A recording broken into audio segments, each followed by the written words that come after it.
Jemaah haji Indonesia pada dideportasi dan dipenjara. Lah, kok bisa?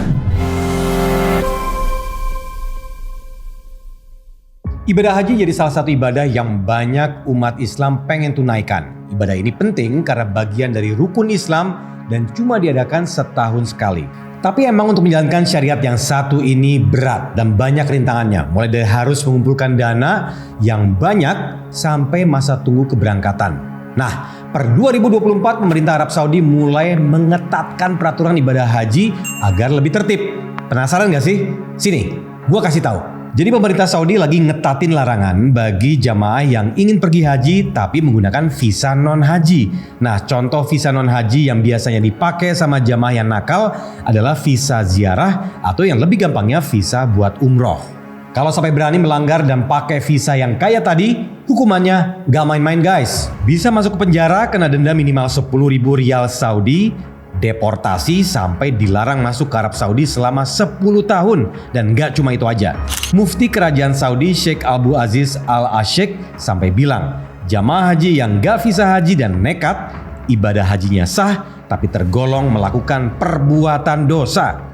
Aturan ini tuh berlaku untuk semuanya, termasuk masyarakat Saudi sendiri. Walaupun mereka nggak perlu visa untuk daftar haji, tapi harus mendaftar secara legal melalui sistem dan prosedur yang telah ditetapkan oleh Kementerian Haji dan Umroh Arab Saudi. Nah, sedihnya nih, jamaah haji kita masih ada yang pakai visa ziarah buat berangkat haji tahun ini. Lu tahu nggak akibatnya? You got it right, banyak yang ditahan dan dipulangin ke Indonesia.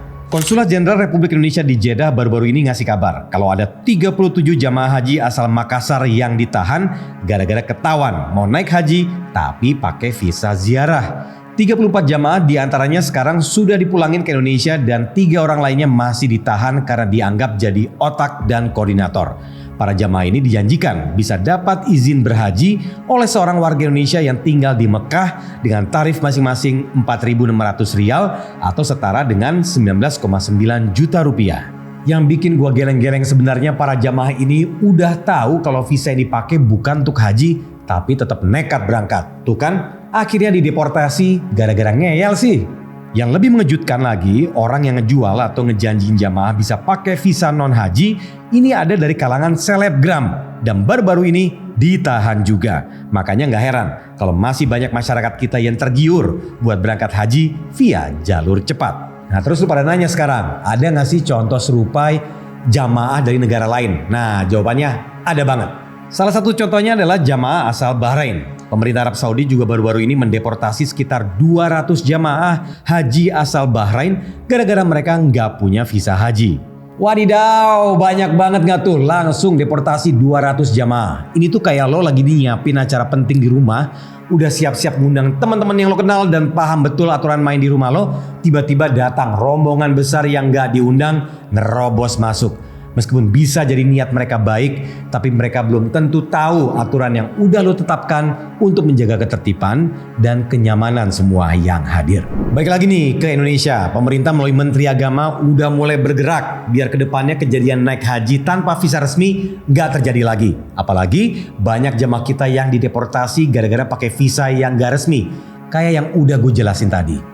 Menteri Agama Yakut Khalil Qomas bilang kalau pihaknya akan menindak tegas travel nakal yang berani memberangkatkan jemaah haji tanpa visa resmi dengan mencabut izin operasi. Nah, ia juga bilang kalau akan ada kajian dan koordinasi dengan pihak imigrasi agar visa non-haji nggak terbit di tahun mendatang pas musim haji. Selain soal visa yang nggak resmi, ada juga loh kejadian jamaah yang kopernya ditahan sama bea cukai sebelum keberangkatan. Kira-kira kenapa ya? Jadi kemarin ada koper jamaah kita yang ditahan sama bea cukai sebelum keberangkatan dan usut punya usut gara-gara ada jamaah yang bawa ribuan packs rokok di koper. Padahal kalau menurut aturan buat jamaah laki-laki maksimal cuma boleh bawa 20 packs rokok aja.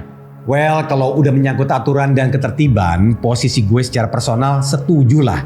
Karena emang ini kaitannya demi kenyamanan pas ibadah haji.